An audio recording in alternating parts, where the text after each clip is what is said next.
ji dest pêkê her dem rê dirêj bû em dûr bûn ji hev. Tu got erê ez paşê birû, ez bêdeng bûm tu jî herî zêde dûr bûyî.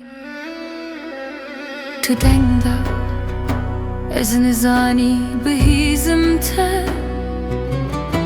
ez deng da tu fêm nekirî peyvên min.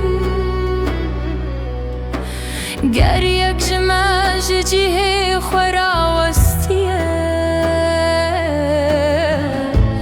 belkî ew bêdengî çêbûyî. Ez hewda ku te bêm derman lêbûm kêş, tu diwestî ku min bî derman lêbûyî zehîr.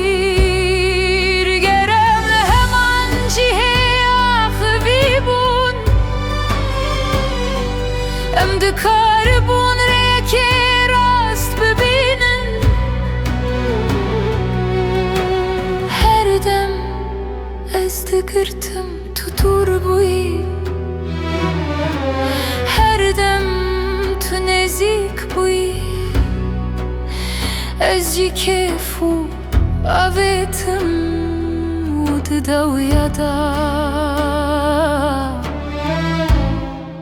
em nikaribûn evîn. Di heman demê de em nikaribûn evîn. Fikiran me ku dabûn hev nebûn, em nikaribûn li heman rê derbas bibin. Yek gav ez yek gav tu, dilan me hev nehatin, ji ber vê yekê em qet hev nebûn. Yek gav ez yek gav tu, dilên me hev negirt. Li heman cihê me bûn, lê ne li heman demê. Em di heman demê de evîn nekir, ji ber vê yekê